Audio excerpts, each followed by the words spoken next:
துணை சபாநாயகர் யாரு? நம்ம தம்பி ரவிசங்கர், எளிய வீட்டு பிள்ளை. கொறடா யாரு? சொல்லியே ஆகணும். இந்த வீடியோ கிளிப்பிங் நீங்க பார்க்கலையே, பாப்பீங்களா தெரியல. மதிப்புக்குரிய பிரகாஷ் ராஜ் சார், ஹாய் சலாம். உங்க மீது பெரிய மதிப்பு இருக்கு. இருந்தாலும் ஒண்ணு சொல்லிக்கிறேன், டிரைவர் பையலாம் எம்எல்ஏ ஆக்குவியா அப்படிங்களே. முதலமைச்சர் பையன் துணை முதலமைச்சர் ஆகும் போது டிரைவர் பையன் எம்எல்ஏ ஆக கூடாதா?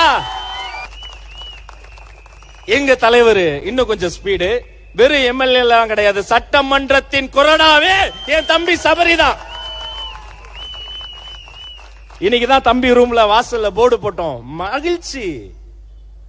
ஏழை விட்டு பிள்ளை ஸ்ரீரங்கத்தில் நின்னா என் தம்பி ரமேஷ், டிவிகே ரமேஷ் இன்னைக்கு எம்எல்ஏ. சட்டமன்றம் வரும்போது கேக்குறாங்க, ஏன் அம்மாவை கூட்டு வரல? ஆமா சொல்றான், எங்க அம்மா ஒரு சமையல் வேலை செய்யக்கூடியவங்க, குக். அவங்களுக்கு லீவு கிடைக்கல, லீவு கிடைக்கும் போது கொண்டு வருவான். யாருங்க தருவா இப்படி ஒரு வாய்ப்பு இளைய விட்டு பிள்ளைக்கு? எங்க தங்க தளபதி மட்டும் தாங்க தருவாரு. சாதாரண வீட்டு பிள்ளைகளை எல்லாம் சட்டமன்றத்துக்கு வரும். இப்பதானே ஆட்டம் தொடங்குது.